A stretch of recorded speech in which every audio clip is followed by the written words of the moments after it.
Well, hello again, YouTube, and yet again, we've got another box. This one doesn't have a shipping label on it, because I already took it out of the box that it came in. But here, we've got a marking on it. Product test 1 each. DLA 900-78-M-X56388/78, presumably from 1978. And it has a Hickok part number on it. If any of you have seen photos or whatever of my bench, primarily my equipment is Hickok equipment. So let's open this thing up and see what's inside.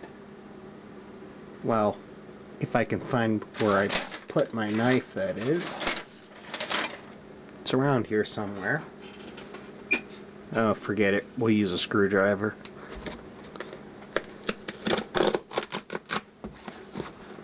And this is the first time this thing's been opened since probably the 1970s. Ugh, if you could just see the dust that just came out of that. Ugh, yuck. Ugh.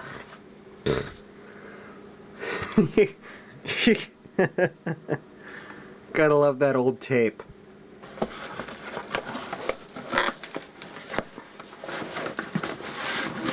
Oh, and we got, looks like another box inside here. And what's this one say? Oh, military stuff. Cool. Looks like military B-131F and Amendment 1 and 2, Class 1 Ludlow Corporation, Packaging Division. Marvel Seal B-117E. And the lot number of, yep, October 1977. That looks like the date code there. And Quality Packaging Supply Corporation of January 1978. So this looks like it went through a few different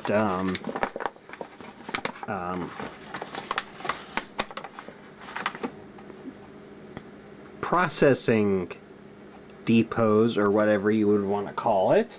And yeah, this is like a foil-lined, vacuum-packed bag, it seems. And yeah, let's open this up. Again, I don't know where my knife is. Probably on the other side of the basement somewhere. Oh well. Screwdriver works. Too bad it wasn't a sonic screwdriver, just zzz. Yeah, anyway. Okay, and in our sealed pack we have another box. Nice. This one doesn't have any markings on it. Oh, that smells bad in there. Yuck.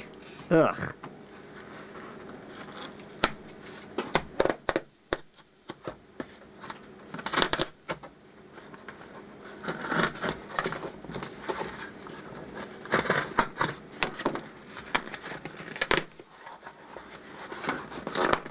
Ew, this thing stinks. Yuck. Okay, oh nice cardboard foam packaging. And plastic lined. Ugh. That's going away. Yuck. Phew. That's been around for a while. And oh, look what we've got here. Just rip open the bag.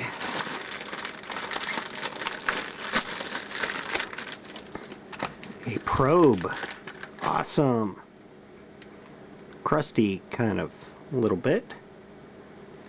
Definitely needs a bit of cleaning. Test product, Hickok number. Test, definitely it's military equipment. Yeah, the cables are kind of like solidified. Those hardly even flex at all.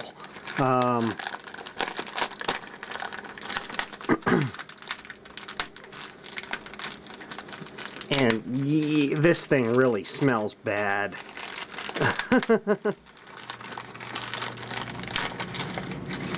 And here we have model 1804-9 MX-4073/U probe and tip kit, or tip kit number 100 and 130. And it shows in the here what's included: banana tip, spring tip, pincher tip, pin tip, hook tip. And they are swapped out by unscrewing the alligator jaw, which is this. That's definitely a little corroded in there. It just doesn't even feel nice. Okay, so that whole unit here unscrews. Oh, and I guess the other probe tips screw onto here. Yeah, that one's like melted. Yuck. But here we have our the hook tip, the pin tip, spring tip, which is, I guess, supposed to be springy, but it's kind of corroded and huck. And the pincher tip. Oh, I see what this is. This is the little, which is your standard sort of probe tip, which is your little pinchers that you clip on to the, yeah, and there's crud all over my fingers from that. But anyway, yeah, this is an actual scope probe that I'm going to be using eventually when I get it rebuilt with my Hickok 675A scope over here. And I could have probably picked up any scope and adapted it to work, but when I purchased the scope originally, these are the probe, and I actually did have it working at one point in time, but I can't get a I think the capacitors, the original capacitors that are still in it are just about toast. But these are the original probes that came with it, if you want to even call them probes. I mean, it has the old style mic jack for a connection on it, so I'm going to have to adapt that to the BNC. But it just had this terminal here.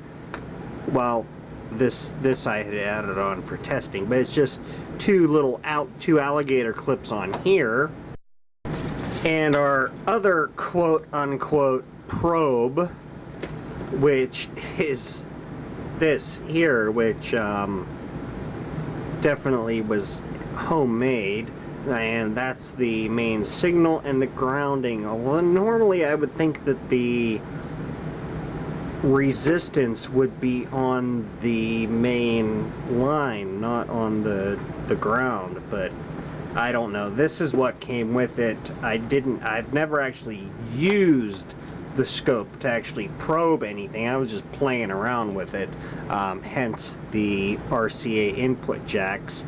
I have actually a wave file on my laptop that allows that it actually does a little show on the probe, or on the scope.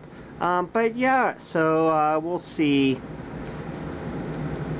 later on with, and this is, I assume, adjustment of some sort. Again, I'm not all too familiar with scopes. Like I said, I work mainly on vintage stuff, and okay, that seems to be like a fine-tune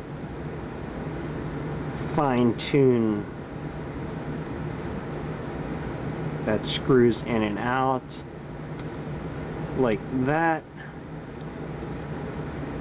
So yeah, I'm gonna have to play with this and actually figure out what it's supposed to do. And yeah, I'm learning, but at least the internals don't seem to be corroded beyond repair, like I was fearing when I first opened this thing up. I mean, military surplus stuff can sometimes be questionable. Sometimes it's like mint condition, other times it's gotten moisture or something into it, and this definitely has gotten something into it, because it like I said, it just smells bad in general. And that won't go back in.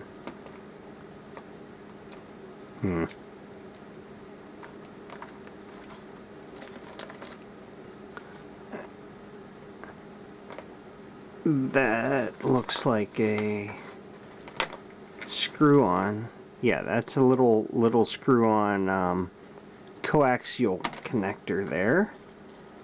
And this should go back down in here and thread in. Oh, there we go.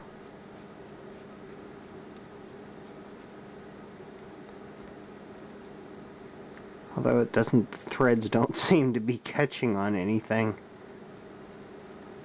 Well, it was 20 bucks for a probe. Whether it's any good or not, that's yet to be seen. But once I get the scope working, we'll try it out and see what it does. But anyway, there we go. Hickok, whatever model 1804-19. And thanks for watching.